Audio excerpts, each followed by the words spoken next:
Queen Elizabeth II had a large number of officials and advisors who she relied upon during her historic 70-year reign. From dressers to footmen, advisors to chefs, the late monarch was surrounded by a team of dedicated staff whose number one priority was safeguarding the Queen and the institution itself. The royal family sees hundreds of different employees walk through its doors, but due to the close proximity of working arrangements, members often become close to just a handful of staffers. 3 aides in particular became Queen Elizabeth's most trusted confidants, Lord Young, Angela Kelly, and Paul Wybrew, but all of them have since stepped down from their roles in the royal household. The Daily Express takes a look at where they are now. Read more. Queen Elizabeth's friend opens up about what job she would have loved to do. Lord Young, Sir Edward Young, now Lord Young, was the late Queen's trusted private secretary and stepped down from his role in May. He served the former monarch for 18 years, from 2004 until her death, and stayed on until shortly after the coronation to help smooth the transition to the new reign. Following his decision to leave the royal household, he was granted a peerage and appointed a Lord-in-Waiting, which means he can represent the king at important state and royal occasions. He was also appointed a Knight Grand Cross Order of the Bath, an ancient order of chivalry. A palace spokesman said at the time that Lord Young had brought a vast reservoir of wisdom and experience to bear on helping to deliver the change of reign. Angela Kelly, the Queen's personal assistant and outfit designer. Angela Kelly's exit from the royal fold was not as plain sailing. The 65-year-old had been given a grace and favour home on the Windsor estate by the late monarch, but when she was told that there was no future for her within the royal household, she opted to relocate to the Peak District to be nearer her family. The move prompted much publicity, as she packed up her things and even mentioned it on her Instagram account, telling friends, "Getting ready to say goodbye. I am moving at last to my new home, which I will be able to call my home at last."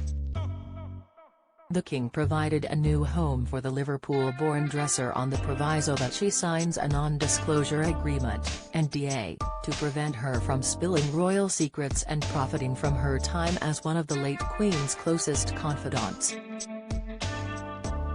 Kelly has already released 2 books, with Queen Elizabeth's blessing, but Charles was unhappy with some of the intimate details she revealed in the books and was keen to put a stop to a third to avoid any more embarrassing revelations coming to light.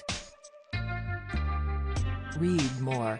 Heartbreaking final pictures of Queen Elizabeth II on this day last year. Paul Wybrew, the Queen's dresser, wasn't the only aide to have been promised a home for life by Her Majesty, as retired footman Paul Wybrew has a cottage on the Windsor estate. They are the only 2 courtiers to have been given the privilege. Nicknamed Dalpole for his impressive height of 6 feet 4 inches, Wybrew served Queen Elizabeth for 44 years and was one of her most loyal members of staff. He has fondly been described as the late monarch's favourite courtier, and worked as page of the Backstairs until her death. Wybrew, a retired footman who was appointed Sergeant-at-Arms in 2008, was often by the late Queen's side and is said to have kept her company while watching television and helped her complete jigsaw puzzles. He was among 10 members of staff to accompany the coffin as the Queen left Buckingham Palace for the final time. Don't miss Harry and Meghan's pal teases launch of new explosive book on royal family. Latest, King Charles to become first British royal to address French Senate. Details, Queen Elizabeth's emotional promise she kept right up until the day she died. Insight, the former courtier also apprehended Michael Fagan when he broke into the Queen's bedroom in 1982 and appeared in the infamous 2012 Olympics Bond sketch. Though he has retired, the king has entrusted him with sifting through her personal correspondence. He spends 2 days a week cataloguing the Queen's handwritten diary and treasure trove of documents. Some of the files will be made public, others will be held by the King, and the rest will be filed within the restricted archives at the Windsor Castle Library. Outside of the trio of retired aides, King Charles has made very few changes to the remaining courtiers.